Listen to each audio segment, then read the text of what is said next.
Ladies and gentlemen, please welcome, presented by Smiley's Photography, to and from the ring with your host, J.O. Hello, ladies and gentlemen. Smiley's Photography presents To and From the Ring. I'm your host, J.O. Cool, and this week we have a very special guest, one of my favorite people in professional wrestling and one of my really good friends, all the way from Tijuana, Mexico, down from south of the border, the one and only Great Picasso, former TWA Southern Heavyweight Champion, the one and only, the Great Picasso. Yeah. Picasso, you've wrestled all over the United States, specifically in North Carolina and South Carolina with the AIWF and C4 Wrestling, and right here in Dalton, Georgia at TriStar Wrestling, the TWA, man. TWA. Hola, JL Cool. Welcome to the show, brother. Welcome to the show. I'm glad to have you on. I want to get down and dirty. We're going to find out just who is Picasso. Who is the Great Picasso? Everyone knows who Picasso is. Everyone knows who Picasso is? He's very famous, is he? Well, we're going to You know this. Well, I know you're famous, but we're going to get down, man. We're going to get down and dirty, and we're going to find out just who is the great one. Great Picasso. Okay. Picasso's ready. You ready? Let's do it. You ready? You ready to do this thing? Well, one of the first questions I want to ask you, Picasso, is how did you get into the world of professional wrestling? Oh, it's a very long time ago. Like 40 years ago. No, it's like 20 years ago. No, how long was it? Picasso started in the AIWF. Long time ago. Before there was the affiliate program that they have with all the other territories. Before this, when it was just in North Carolina. In the Sparta and the Elkin and the Mount Airy, in the National Guard armories. That's where Picasso started. Well, I understand something happened to you in your very first match with AIWF. We're going to relive the past. Oh, Picasso don't want to relive this. Yeah, man, we got to relive the past, man. Do you have an ambulance outside? Well, no, we're not actually going to do it, but we're going to find out what happened. Well, your very first match in professional wrestling, what happened to the Great Picasso? Oh, it was like 1942, and we had to drive 15 hours to Geneva, Ohio. And it was a brand new affiliate. It was like the very first affiliate when Rick Diesel had started on this project. And we drove a very long way in a van full of smelly guys. And it's a very messed up story. Sure you want to hear this? Yeah, man, we want to hear it. We want to hear it. Oh, that's why the fans tune in to and From the Ring. We go behind the scenes and we find the dirt out. And you're finding the dirt. We're finding the dirt. Very dirty tonight. It's going to get dirty. Okay, well, it was a triple threat match. It's one thing that Picasso can say that not very many people can say. Picasso's very first match, professional wrestling match, was a shot at the AIWF World Championship. That is like, that's major, dude. Oh yeah, well, Picasso lose, but you know, what can you say? It was a shot at the title, you know. Picasso lose very badly. Picasso was very hurt.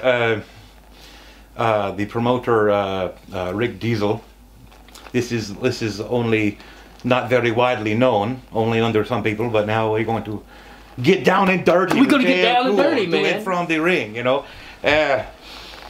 Rick Diesel had a thing in the AIWF where the first time a new wrestler was there, he would call the what they call the shoot on him, just to see, you know, if they could survive, you know, if they were tough enough to be in the AIWF, which Picasso not agree with, you know. Picasso never agreed with this, but anyway, he called the shoot on Picasso, and this is not being confirmed. Rick Diesel will never admit it. But, well, let's tell the fans what a shoot is, Picasso. Tell the fans actually what is a shoot.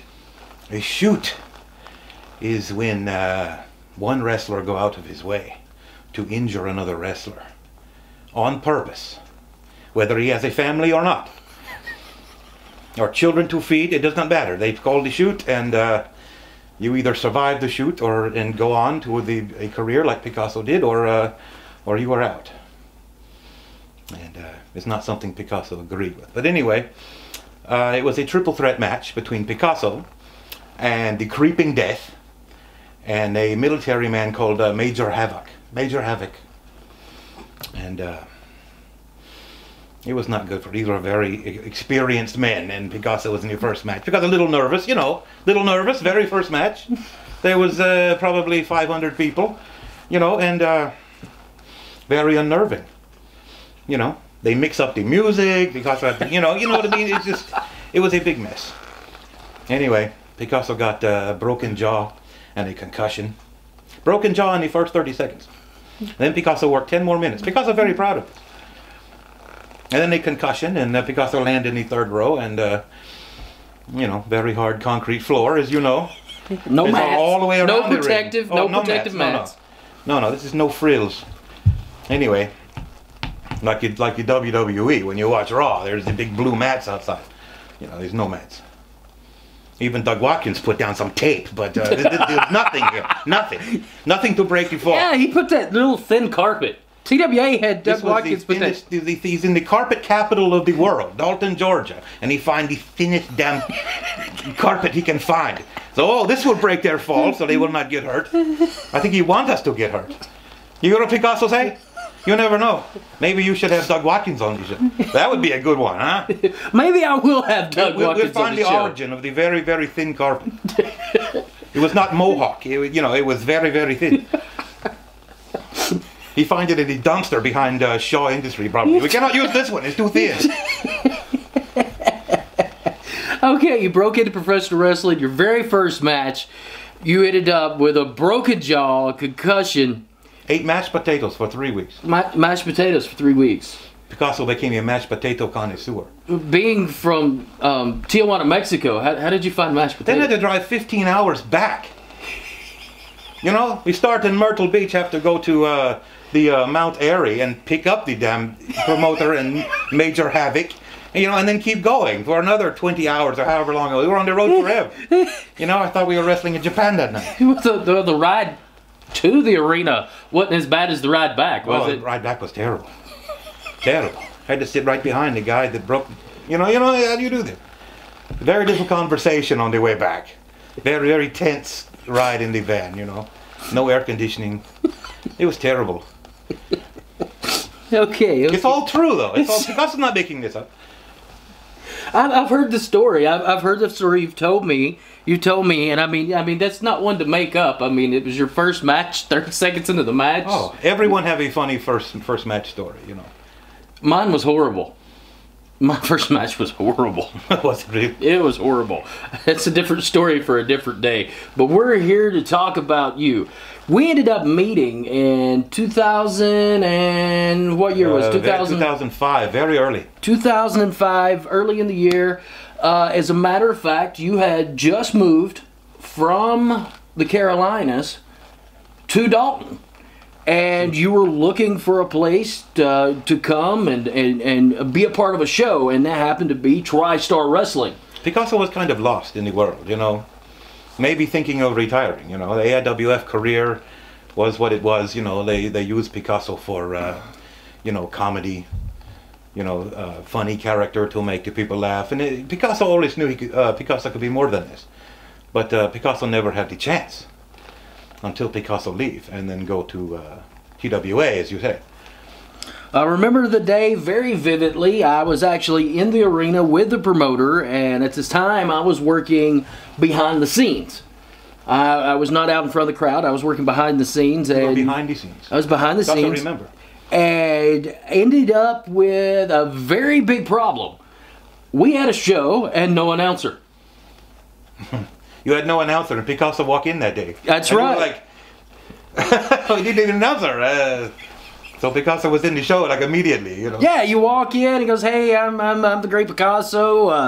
I worked for AIWF, this, that, and I've done this." And I was like, "Come back to the show tonight. I could use you." So okay, Picasso come back and.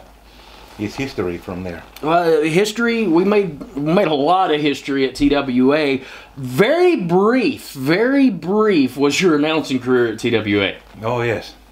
Because you went into managing. I would like to hear some stories now. Well, Picasso, as soon as Picasso get to TWA, there was a little announcing And then Picasso was in a terrible car accident. I remember this. And broke very many ribs. And Picasso could not do very much. So when Picasso come back from this, we went to the route of the manager. You know, and do this for a while until Picasso was ready to get back in the ring. I want to get a little personal here. I want to get a little personal for just one moment. You talked about the car wreck. You ended up with bruised or broken ribs. I think Doug Watkins was driving the other car. Picasso not remember. Maybe it was Billy Jester. Who knows? We'll get to Doug Watkins and Billy Jester here in just a moment, but you were actually booked on probably the show of your life that you did not get to go do, and the promoter, the one putting on the show, was none other than former NWA World Heavyweight Champion, WWE Hall of Famer, Ricky the Dragon Steamboat. Ricky the Dragon Steamboat. What show was this? You're confusing Picasso. Picasso is very old now, you know. You have to give Picasso a little more. It was the show that you were... the spring thing in Myrtle Beach. Yeah, that you were supposed to be going. Stampede, Spring Fest. That you were supposed to be on, but unfortunately, due to the accident, you couldn't be on. Right. A lot of AIWF guys, they had a very lot of names, celebrity wrestlers, and they had a battle royal of the local guys and some AIWF guys, and Picasso was booked for the battle royal, which Picasso would have won easily. You know, but looking at the talent that was there, Picasso would, you know, but neither here or there. Picasso had the broken ribs, and Picasso could not compete. So it was so Picasso hung out in the dressing room with you know, Jimmy Snuka and Mick Foley and all these people, and it was a very good time anyway. You know, Picasso friend Shark Boy was there. It was a lot of fun. Now let's go into TWA. You're away from announcing. You're back from your accident, and you're going to start managing. Who was the first guy that you took under your wing and you managed? Well, Picasso was announcing, and with Hillbilly Slim. You know him? Yeah, Hillbilly Slim. He's a very good announcer.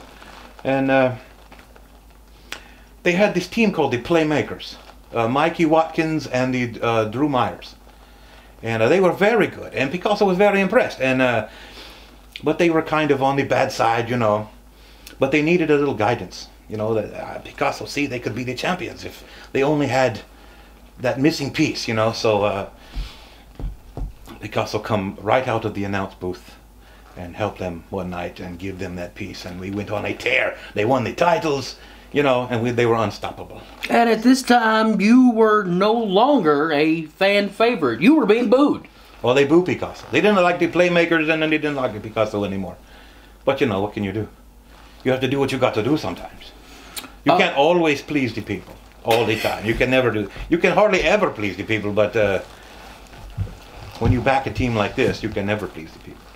Okay, so more titles, more money. You know what Picasso say. Okay, so you're managing now. You're managing. Do you have any interesting stories about when you were managing at TWA? Well, every match was a funny story. You know, every match at TWA was very memorable. They seem to be one that sticks out in my mind, and this is a couple of years after you've actually been there. It involves you, a cowbell, and if I'm recalling right, the bounty hunter? The bounty hunter.